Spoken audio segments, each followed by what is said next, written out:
Welcome to Politics Done Right. I am your host, Egberto Willies. This is a progressive program that will take the mystery out of politics. This is the program that will encourage you to make sure government becomes we the people. Whether you are liberal, progressive, conservative, or otherwise, you get to air your point of view.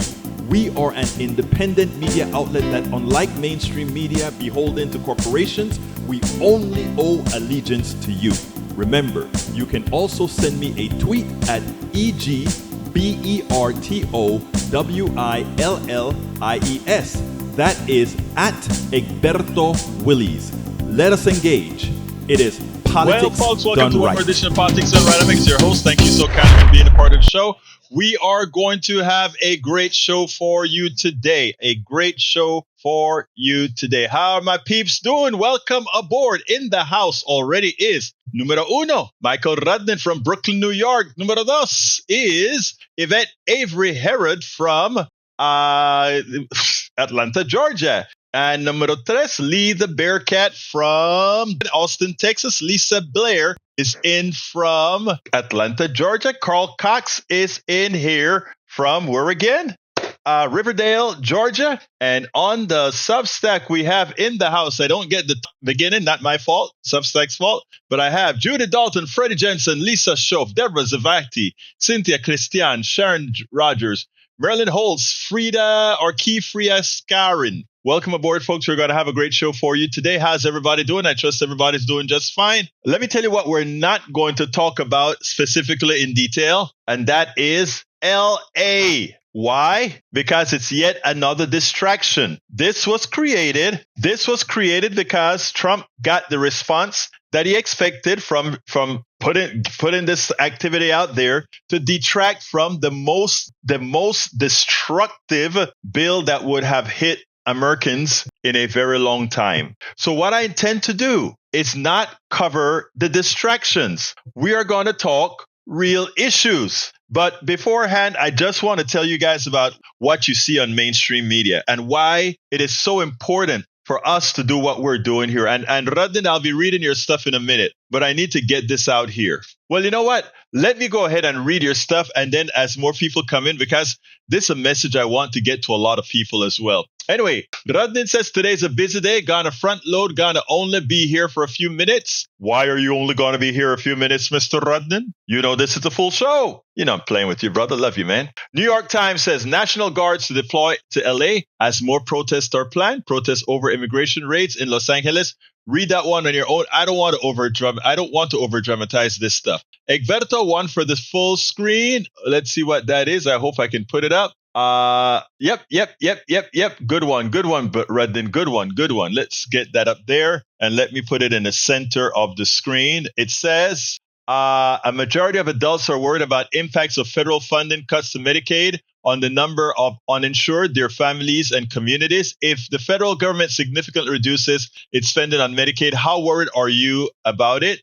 46% says very worried. 25% says somewhat worried. 16% says not at all worried. That is for lead to more adults and children becoming uninsured. Negatively impact hospitals, nursing homes, and other healthcare providers. 42% says they are very worried. 28% somewhat worried, and not 17% not too worried. People are very worried. Negatively impact your own family's ability to get and pay for healthcare. 29% says very worried. 26% said somewhat worried. That still means a majority of people are very worried about this, and justifiably so. This is a disaster waiting to happen, and a disaster, if all of us that are listening right now don't get the job done, it's a disaster upon us all. Because even if you have good insurance and it's not going to affect you right away, folks, it is going to affect you. If you're in a rural area with the best health care, think about this, folks. Let's say you're in a rural area with the best health care, but the only hospital there closes. And that closes because a large percentage of the people who went to that hospital were on Medicaid. And because Medicaid got cut for quite a few, that hospital can no longer pay bills. That means that affects you as well, even with the best insurance that you got. So now you have to go out 100 miles into town to get service. I mean, this is serious stuff. and that too many are not looking at it, and that we have all these distractions. The fight between Musk and Trump, the 4 square blocks that are under duress in LA. All of that is crap. We must keep our focus on the big bad bill. Folks, that is where we keep our focus. The big bad bill. Because if the big bad bill is passed, immigration doesn't matter. None of the other stuff matters because we're all going to be in a morass. They always tell you as a parent flying in an airplane, put the mask on yourself first. That isn't because of selfishness. That is because if you are oxygenated, you can help many others. If you are trying to help others as you start to black out from lack of oxygen, you die and those that you're trying to help die. So we have to take care of home right now. Look, yes, we need to keep up the fight to protect our immigrant brothers and sisters, but let those that are currently in that fight, we have a few people on the streets, etc. Great. But our focus from a new standpoint, our focus from a standpoint of all the other aspects of our life has to be singularly focused on the big bad bill. We must do whatever is in our power to get it to fail, and if not to fail, to change in such a manner that it is somewhat less bad until we take over in 26. Folks, this is not rocket science, and you still have agency and you still can do it. All right, one more from Michael Rudden. Raw story. Dire consequences spelled out for GOP as new survey reveals Medicaid fallout. According to new KFF health tracking poll, anxiety high among voters. I think that is pretty much what we discussed there. And yes, so you guys read that one on your own. KFF tracking poll, the public's view of funding reductions to Medicaid. Most of the public is worried. Yes, they are. Yes, they are. Thank you for those, Yvette Avery Howard. Welcome aboard. I saluted you guys already. Lee Grant from Montgomery County is in the house. AVQ says, Mondays are always my busiest days. Don't worry about not reading the LA stuff. Carl Cox says, Hay's always wrong. Yeah, a lot of times. Jacqueline Camfici, our good afternoon from Katy, Texas.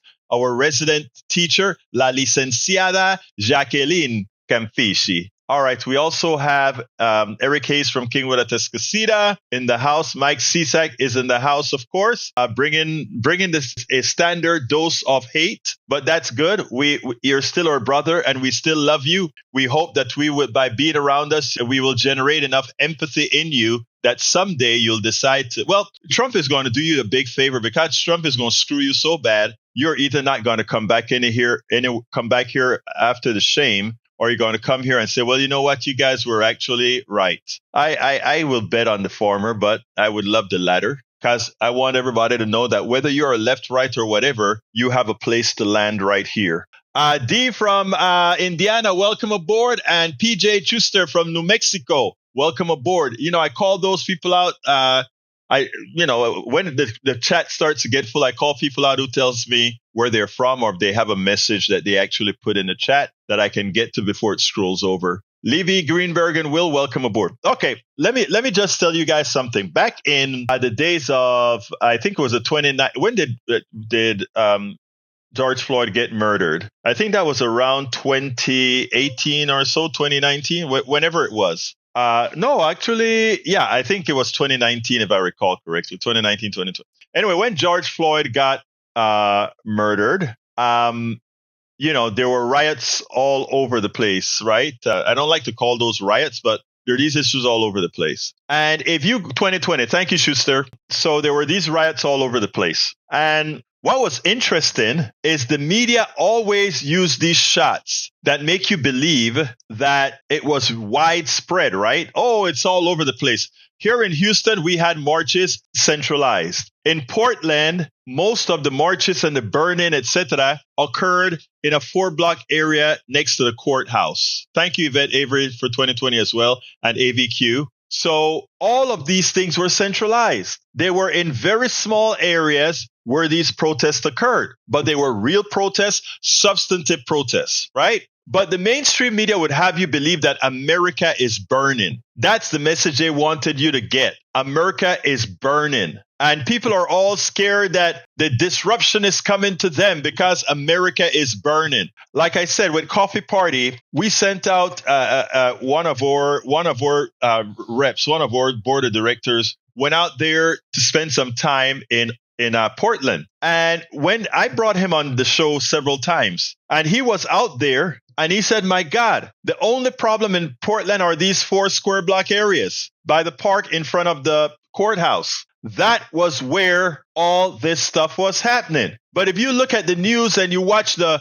National Guard and everybody coming in, it looks like they make it seem like it's huge and it's the whole city under fire. And it puts a sense of angst inside of people. Real bad. Very, very bad to do that, right? Because people don't understand what is really happening. And that's what they're doing in LA. LA is a very small area, and Donald Trump wants to make Fox News believe, or rather, Donald Trump and Fox News are out there fooling the low information listeners that listen to them. And everybody thinks, oh, it's a big, huge protest occurring in the whole city of Los Angeles. Los Angeles is large, not as large as Houston. Houston is humongous, 50 miles from one end of Houston to the other end. Easily, there are some parts of Houston that are 50 miles away from other parts of Houston. Okay? It's nothing like that. So what can I say? We cannot spend our time following that news. Like I told the folks up front, we must be singularly focused, not on the lies coming from mainstream media. We must be singularly focused on the big bad bill. Okay? So you should be calling your reps. You should be out there. By the way, one other thing, there are over 1,000 protests all over the country on a daily basis against this big bad bill. And very few of them show up on TV, right? There may be 10 people in front of this person's office, another 10 in front of somebody's office, 100 in some park. There are protests throughout the country. And according to Indivisible Houston, several hundred protests daily occurring. Okay. Yet you don't see them on TV. So that is a vast, wider expanse of people protesting the big bad bill as opposed to those protesting the immigration. Yet the immigration stuff, they have laid it out in such a manner that it gets maximal attention. So let's not do it. Singularly focus on the big bad bill. Anyway, I want to start here with over the weekend, I interviewed Thom Hartmann, and I'm going to play Thom Hartmann. Those of you that stuck with me this weekend or paid subscribers were with us as we played Thom Hartmann on the program. Sorry that I'm repeating this, but this is now the Thom Hartmann version for our for all to see. Different version that I selected, both the Houston version and the other one. But here we go, and then we'll come back on the other side.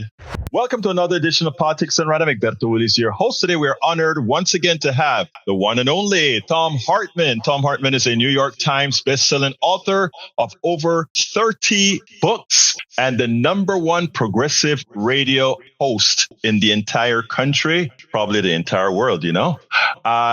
He's been doing this for decades. His show airs on Sirius XM, radio stations nationwide, and on Free Speech TV. Thom, welcome once again to Politics Done Right. How are you doing today? Oh, thanks so much for having me, Egberto. It's always so great to hang out with you. Well, I mean, it's great having you. Yeah, well, let me tell you, Thom, I want to cover a very important subject with you. In January, you wrote an article titled "The GOP 60-Year Conspiracy to Kill Our Democracy. None dare call it treason, but I will." You would not imagine the number of other progressives and other leaders from other organizations who have actually sent me. I mean, I read it. I read the paper when it came. I read it when it came out. Sent it, and it's interesting because just recently, Chuck Pinacchio from that's working on the Medicare for All sent me that article, and he says, "Egberto,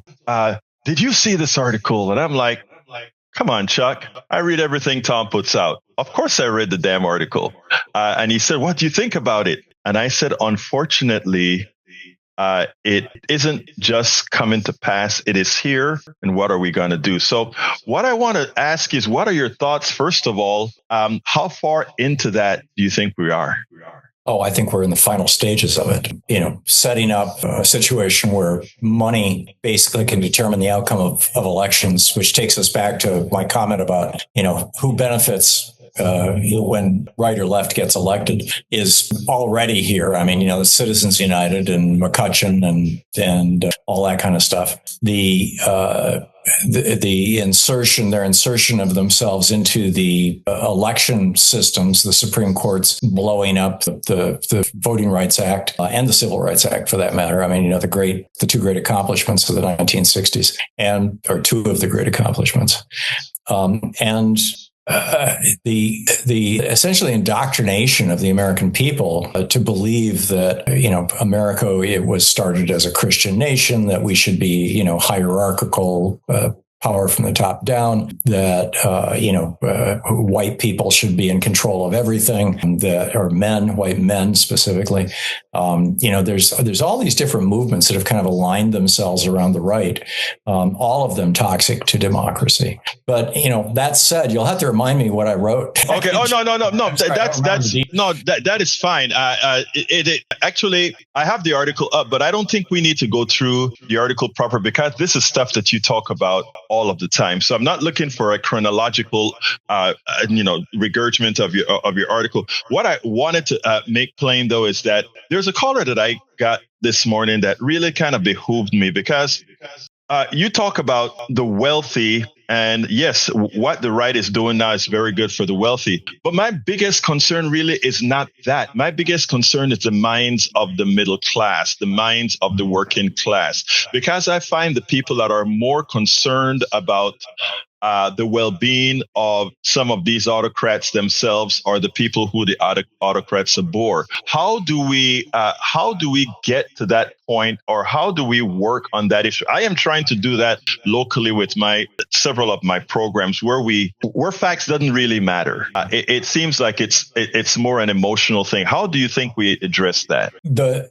have been a number of messages that have been coming out of the right since the 60s, really, in a big way, but in particular since the Reagan Revolution in the 1980s. And one of the more toxic ones is the so-called Great Replacement theory that Vance and all these guys are into, which is that wealthy Jews are paying to have black people and Hispanic people replace white men in the workplace and in social situations and in the media and all that kind of thing. And, it's just, these are, I don't know if you've ever seen Birth of a Nation, the 1913 movie that Woodrow Wilson. Right. The White House. Yeah. And that created the revival of the Klan in the 19-teens.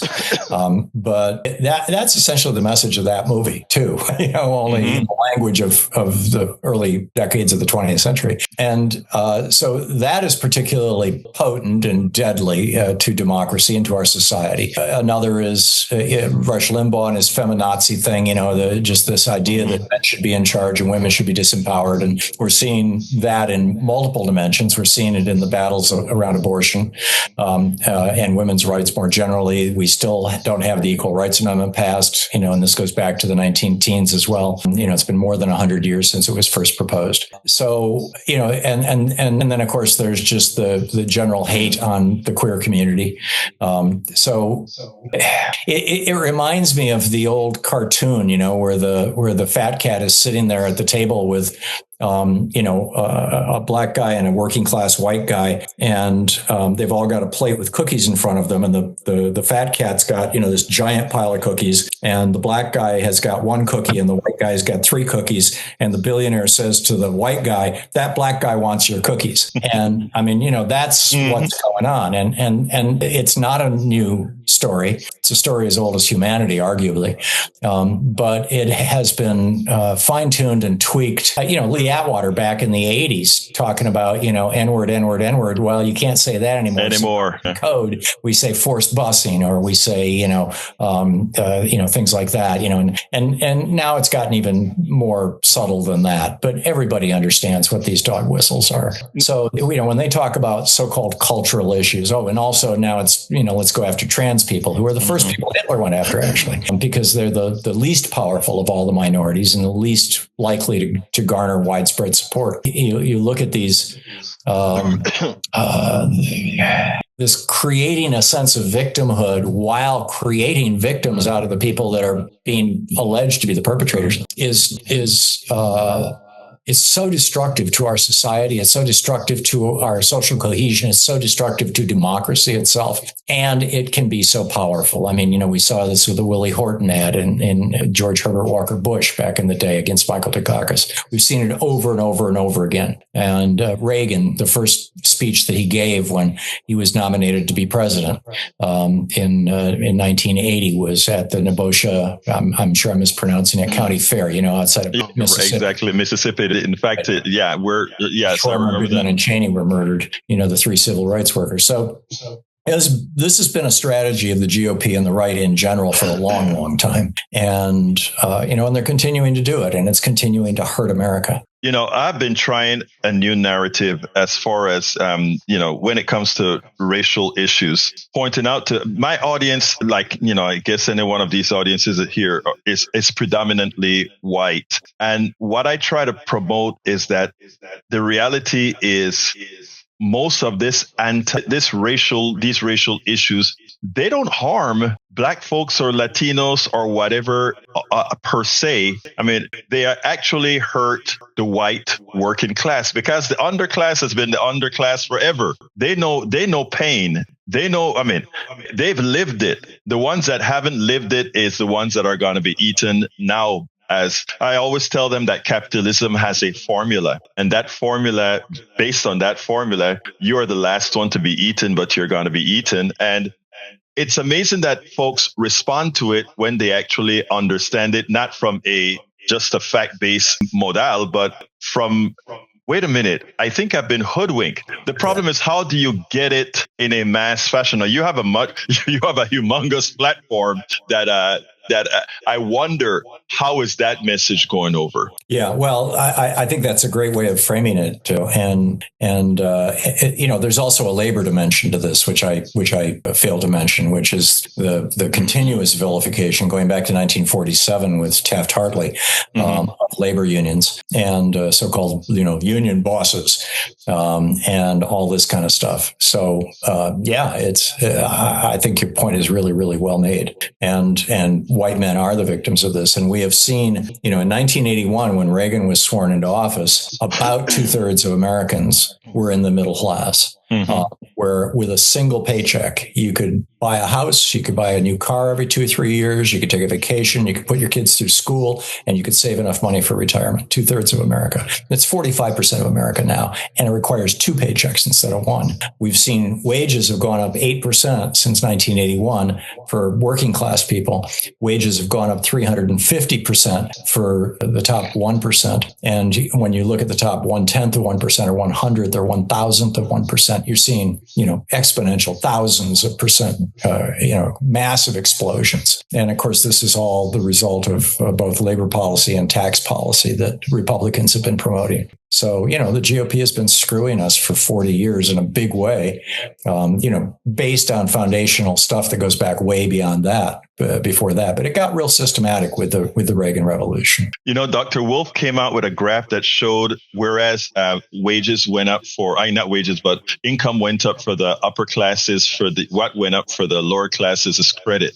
In other words, They got access to easy credit and they had the semblance of prosperity instead of real prosperity. And that's how, even as they were being ripped off, that they were, as the middle class is being ripped off, they still had that semblance of prosperity because they had a hell of a lot more credit that they could use. And the thing about it is, now that their credit is starting to run dry, people are all wondering. My concern is now that we are we're getting close to an unrecoverable path. And I think, but at the same time, I also think that, and you tell me what you think about that. I think that people are starting to realize that they are in fact being screwed. And a lot of them, even though it's hard to admit, a lot folks don't like to admit that, okay, I've been hoodwinked all this time.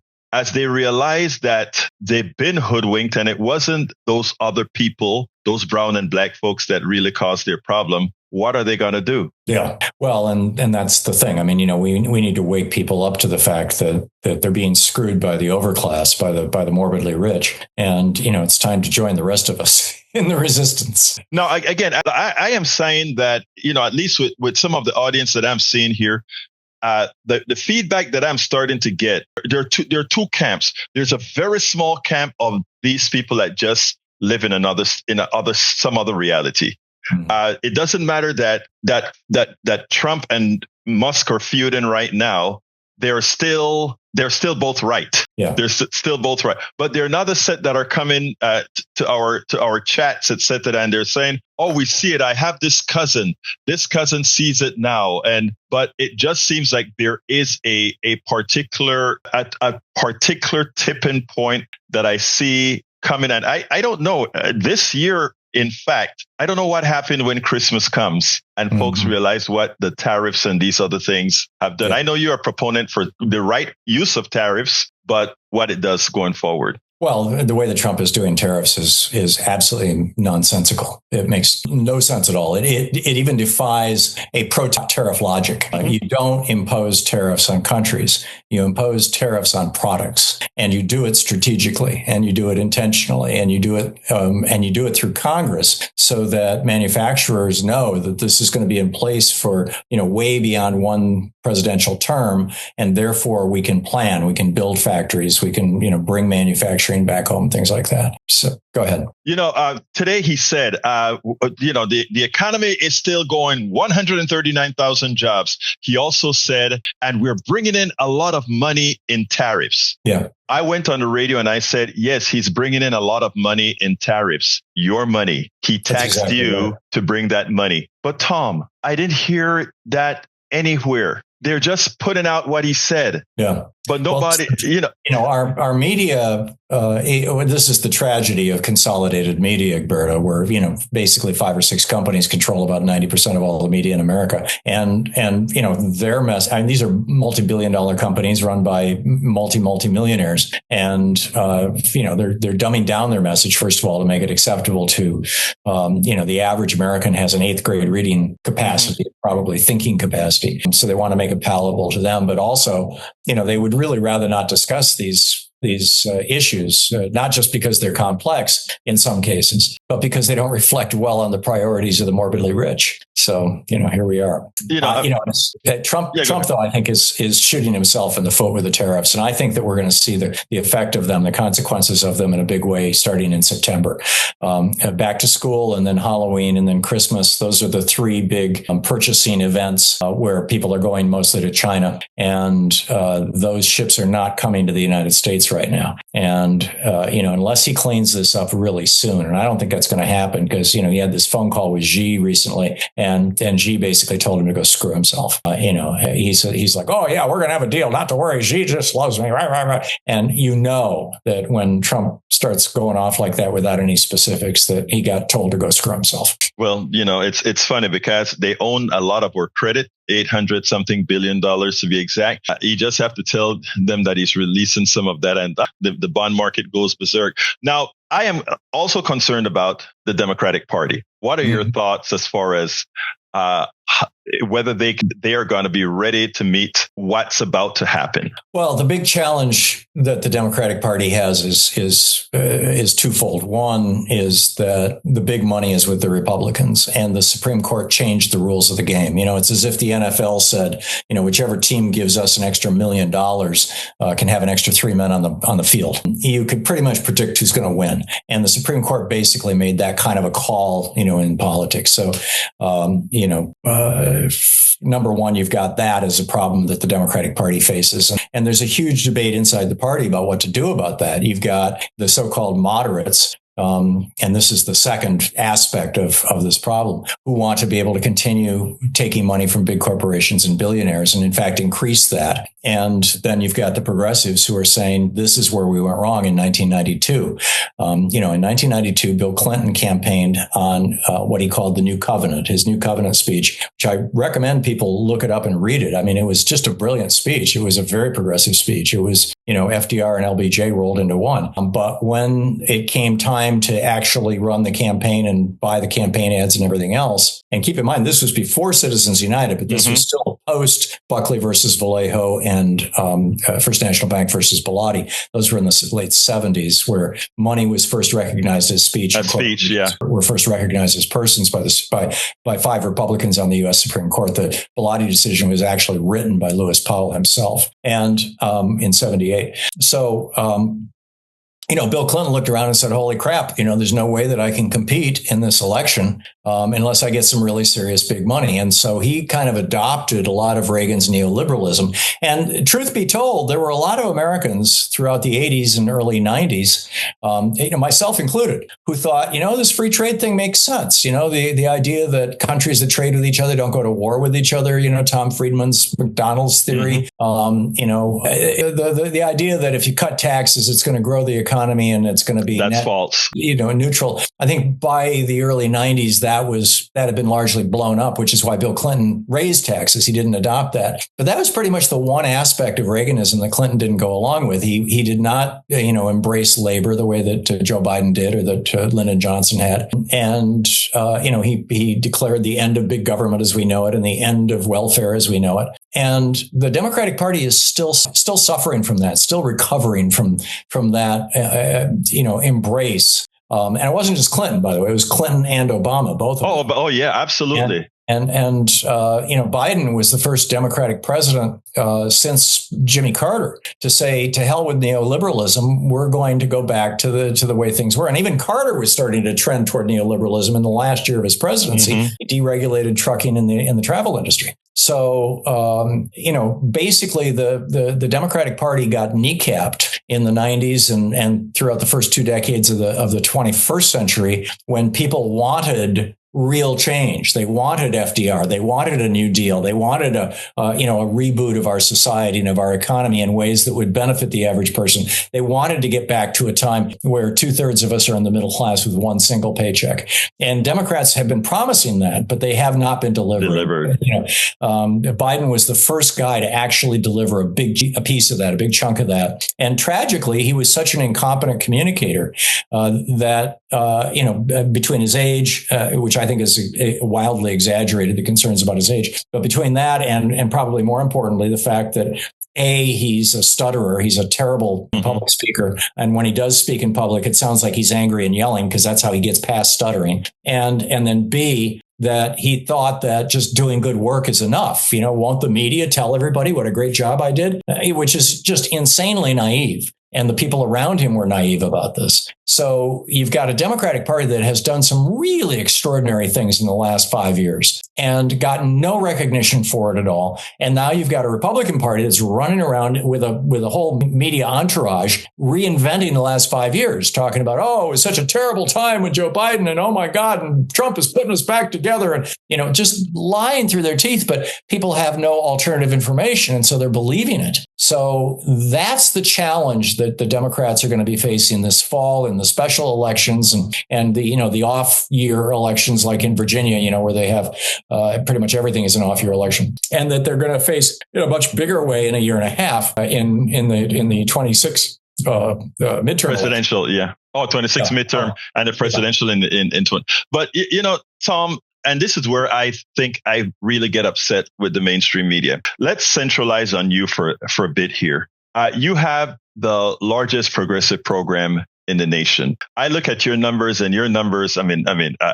They for what I see, these great numbers. How many times? And by the way, I watch the particular Democrats that appear on your station, etc. throughout. One would think, since it's quite a bit more inexpensive to be on a network under, let's say, your framework than an ABC, CBS, again, who's owned by the plutocracy, to really start a true grassroots movement. Maybe I don't know something. Have any of them tried to say, let's build upon what you built? Well, there's kind of two elements to that. One is the grassroots movement. I'm an advocate of not starting from scratch, but instead of taking over a $1 billion corporation called the Democratic Party and, getting inside it.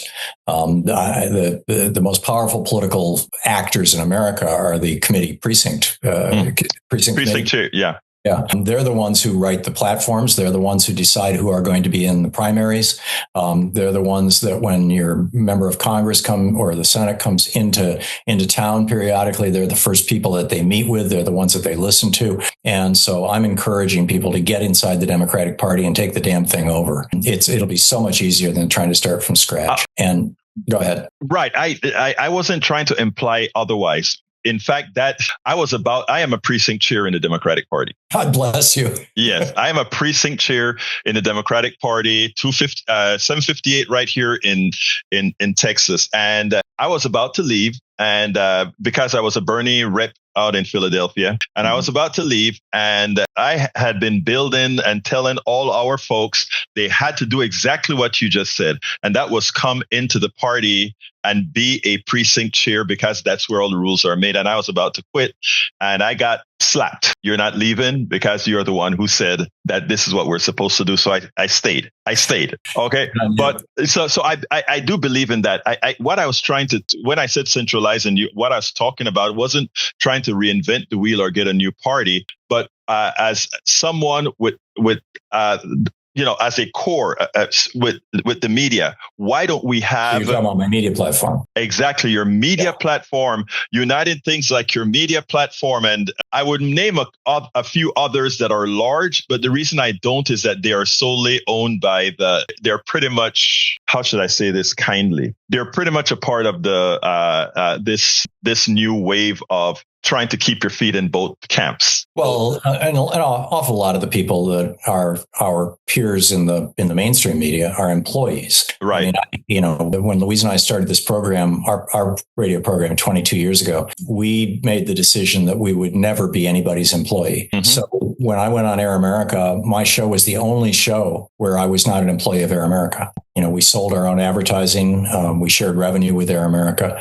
But I was unwilling. And that's why when Air America went down in flames, my show continued. And, we've built this thing from scratch. We started out with one station in Burlington, Vermont, and just added and added and added and added and added. And it was 6 years before we made a penny. I mean, we pissed away our entire retirement savings. Brother Thom, let me just tell you, you are the kind of template I've been attempting to follow in that I knew that. I knew that I knew your story, and it was we've had these conversations. Yes, exactly. But I also, the thing about it is that is what true independent media is all about. But it is also a good tool for a party that is poor at getting a message out to leverage. And what I see, and you tell me if I'm wrong, I could be wrong, but what I see is a lack of leveraging tools like yours to get that out. What I see is a lack of understanding of how the media works and how communication works. And, you're one of the people who really gets it. And it's one of the reasons that you and I have been close for many years, and why I've been such an advocate for your program. And whenever any, station or network or whatever says, anybody who's any good, I always may put you at the top of that list. But what I sadly learn when I visit some of my affiliate stations and listen to the programming that they're putting on is that an awful lot of it is unlistenable. Yeah. That people just don't understand the basic rules of podcasting or of broadcasting. They don't understand that you have to belt the show out. Mm-hmm. They don't understand that you have to modulate your voice. They don't understand that you've got to be sure to not just do complaint radio and just recycle the news every day. You've got to actually, go to the bigger picture. You've got to help people understand why this is important. Things in the context of what individuals can do. There's a whole level of, or layers of complexity there that Rachel Maddow, when she and I were both on Air America back in the day, thank you. I think we were the two who were doing this. We were the two who were digging deep into topics, really exploring them in some depth, trying to do these bigger. And she continues to do that on MSNBC, yes. And I continue to do that on my program. And it just always blows my mind when people sit around going, "Why is Rachel so successful?" And then you turn on, MSNBC, and what do you get? You get a former Republican spokesperson who says, let's talk about what everybody else is talking about, and let's do it with three people who are, pundits. Right. And let's have an inside baseball conversation. And really good communication, good radio, good podcasting, always is one person to one person. I'm never talking. I mean, Talkers Magazine says I have an audience of 6 million people. I'm never talking to 6 million. I'm always to one person, exactly, one person at a time. There's only one person on the other side of that camera. And so, number one, I mean, I think I just went through 3 or 4 of the kind of basic rules of broadcasting, which you know so well. Mm-hmm. Most of our peers tragically don't. So I've written in the past about how to do good podcasts and how to do good broadcasting, but it never seemed to stick for anybody. And so I kind of gave up on it. I when early Air America days, I used to go around and try and teach this stuff, actually, visit our affiliates and talk to their local talent about how to do good programming. The 5 different kinds of programming that there's, news-driven programming. There's caller-driven. And when with news-driven programming, your show is the weakest part of your show is if it's a slow news day. Exactly. Your show's only as good as your callers. Guest driven, your show's only as good as your guests. Complaint radio just, burns people out. Mm-hmm. And then finally there's host driven, which is what Rush Limbaugh pioneered. Actually, Father Coughlin pioneered. True. Yeah. And it's the most powerful, the single most powerful, that people build a relationship with the host. And the host is mostly talking to the people. I mean, I'll have maybe 5 guests a week, out of 15 hours of programming, and none of them are on there for more than 15 minutes. Which is not to trash talk having guests, and I'm honored to be your guest right now. Yeah. But the point is that you can carry a show. I know you can do that because you do it regularly. You can pick up the stories and give meaning to them and connect with your listener. But most people don't, and it doesn't occur to them that that's what they need to be doing. That they need to be building a personality and a relationship with their listeners. I actually think, Tom, one of the reasons why is they have the wrong mentors, if you will. I mean, I watch a hell of a lot of your programming, and I watch how it actually hit people. I don't know if you remember the coffee party days when we brought you to DC to do some of all these things, and it was always watching how you were able to bring the subject at hand. And I think you nailed it. You have to have that one-to-one communication. And with my much smaller audience, that is the one thing that keeps me doing as we try to grow. And it's that one-to-one. In as much as you have 1,000 people, you're talking to that one person. That's and right. You have a relationship with these people. And these people expect to see you every time at that time. And you make sure that you're there for them, so, but anyway, look, I'm going beyond your time, and I know you're a busy man. So please give me a closure. Where do we go from here? What should we be doing to help mitigate this stuff, man? Yeah. Well, I always close my show with democracy is not a spectator sport. Get out there, get active, tag, you're it. And I think that that's the message. And I know that's also, your primary message that, that it's up to us. We have to do this. We have to talk to our friends and neighbors. We have to be active on social media. We have to get out on the streets. We have to reach out to our legislators. We have to get inside the Democratic Party and turn it into something that's actually, going to be a good progressive instrument for positive change in America. We've got to fight for this country. Generations of people before us shed blood for us to have the right to have these conversations. And not just you and me. By the us, I'm talking about anybody who is watching, everybody who is watching, every single one of us. We all have an obligation to not just this country, but to this meme, this idea of democracy that power flows from the people, not from the leaders. That the nation is governed by the consent of the people, and that's powerful stuff. And we need to continue carrying that message forward. Thom Hartmann, New York Times best-selling author, over 30 books, and the #1 progressive show. Thank you so kindly for having been on Politics Done Right. It's always an honor and a pleasure to hang out with you, Egberto. Thank you so much for inviting me. All right, folks, I hope you enjoyed that. Tom and I go back a long time.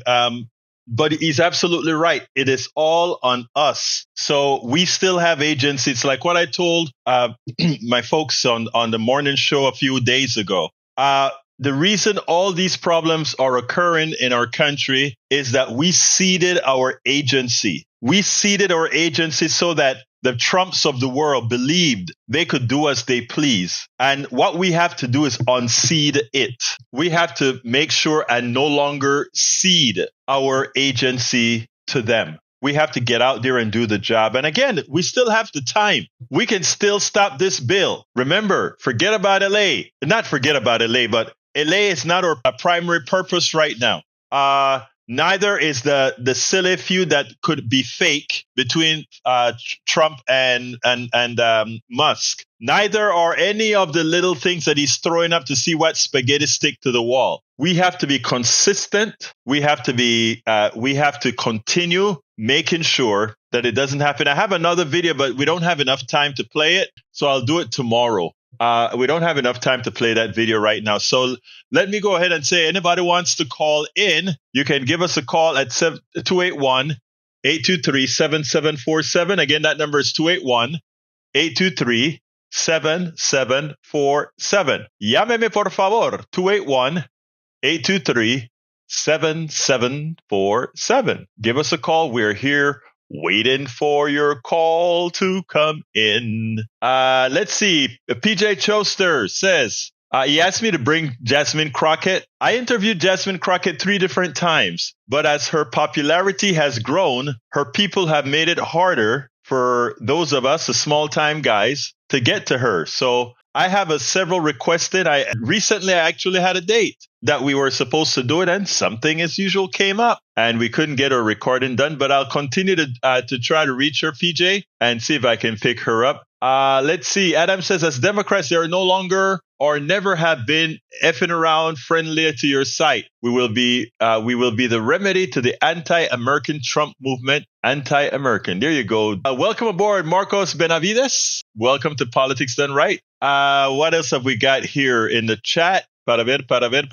Jacqueline Campishi says, yes, the LA situation is a distraction from the big bad bill. Absolutely so. And what we're going to do is we're going to make sure to remind people just of that we're not going to sit back and get fooled into not letting people fight this bill that is there to harm them. And, for those of you who think, we don't need to, etc. Well, that's not the case. That is definitely not the case. Anyway, folks, what else have I got here? Oh, this weekend, I had coffee with Egberto with the one and only Patrick.